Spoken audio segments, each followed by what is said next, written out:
This episode has been brought to you by JustNForm.com.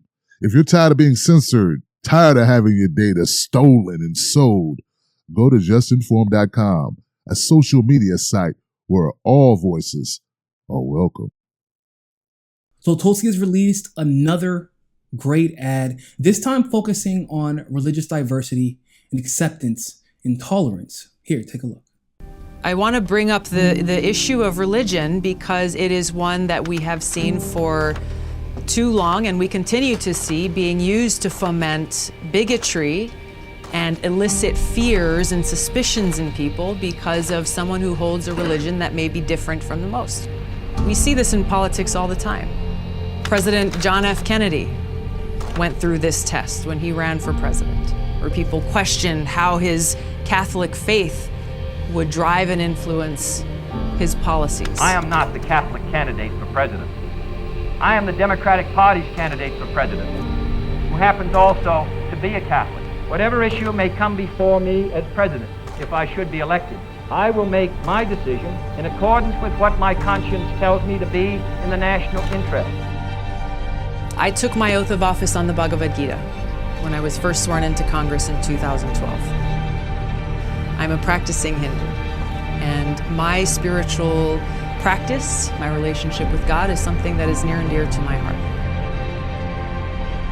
Whether it is Hindus, Muslims, Buddhists, Christians, atheists, whatever the path that people have chosen for their lives, it is important that every one of us stand up, call out, and condemn those who are seeking to incite bigotry based on religion and not allow them to try to use that to divide us, because that's not who we are in this country of freedom.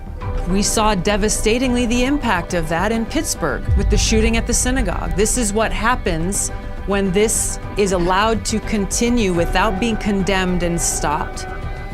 This is where the result ends up. The gunman was armed with an AR-style weapon. Of the 11 victims, ranging in age from 97 to 54. People who have been shot. With people being shot and killed in their place of worship. We cannot allow that to happen to those who may share our faith or those who may have a different faith.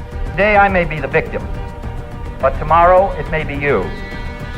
Until the whole fabric of our harmonious society is ripped apart at a time of great national peril. So as we stand for peace abroad, we have to stand for peace and freedom here at home amongst our brothers and sisters, and recognize that interconnectedness and that we have to stand and speak as one.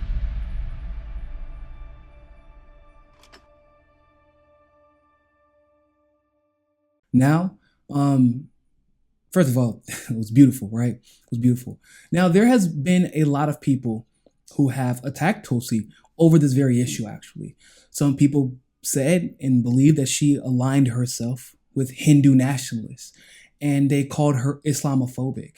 And now one of the reasons has already been debunked. One of the reasons that they call her a Hindu nationalist has already been debunked on the channel. It's just a short brief because you're probably going to hear that attack again. They said because she met with Modi when she went to India, who, by the way, Modi is the Prime Minister of India. He is a Hindu nationalist. People say that she herself is a Hindu nationalist or an extremist, which she is not. And Modi was not the only person that she met with, and his party was not the only person we're not the only group that she met with while she was in India. And that's something that really should be understood, because there are people basically claiming that she goes to take exclusive trips to India in order to meet Modi and Modi alone. And that's not the case.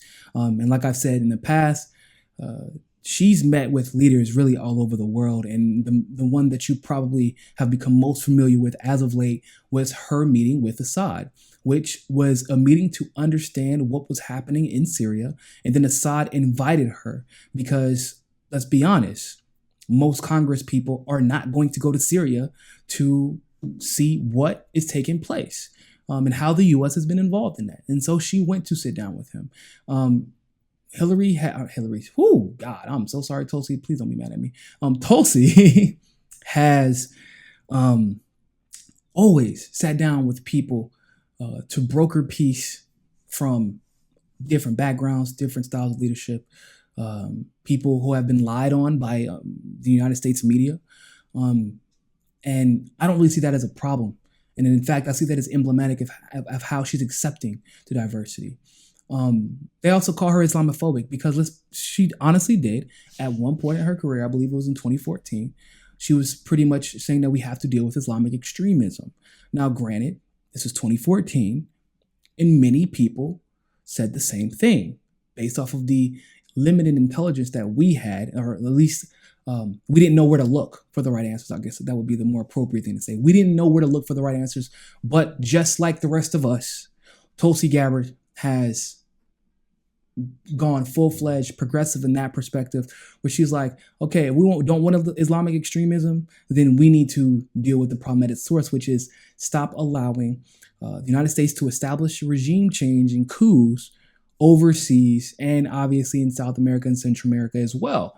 So this article pretty much in my estimation is her saying, just for herself, she's accepting of other religions. She welcomes them and she advocates for others to be accepting of those religions as well. And this is something that I think should be brought up as well. Notice how she made sure to say Christianity at the end, because there are people in the right that believe, for whatever reason, that Christianity is under attack, even though by all measures that is actually not the case. But she wants to make sure that people know that your religion is not going to be under attack regardless. Like, unless you're preaching some crazy stuff that involves hurting people, your religion and your freedom to practice that religion in the United States and abroad shall not be infringed upon. And more so, we need to be accepting of other people who think, look, and act different than we do. Because there is a slight xenophobia behind Islamophobia and people who are now coming out and attacking Hindus consistently. I just really find this ad powerful because we don't have, Tulsi's whole thing is we need a genuine revolution of love, not only in this country, but around the world. And she said on Twitter, and she said in her last ad, that there is no amount of hate, basically, that can beat hate. We can only really save this world with love. And that means embracing with open arms those who think differently than us, those who come from different backgrounds that we do. And once again, this is not a push, because I know that that's going to come up. Oh, look at Tulsi playing identity politics. I don't believe it's identity politics. I think it is her trying to reverse identity politics, which is you don't ever, identity politics means you're essentially telling somebody your identity is this, therefore you cannot align with that person because their identity is different than yours. This is her saying, abolish identity politics and be accepting of those who may not identify with you 100% of the time. And that's the only way that we're going to be able to take on our true adversaries, which is the political establishment and the political elite and the elites around the world. So I would love to hear your thoughts about this video. Leave a like and a comment below. And also, don't forget to share.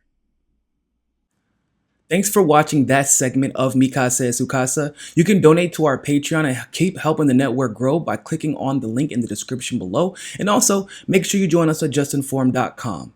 And finally, make sure you subscribe to us on Roku and be part of the very first independent news network on Roku TV. But more than anything else, always remember, find your balance. Peace.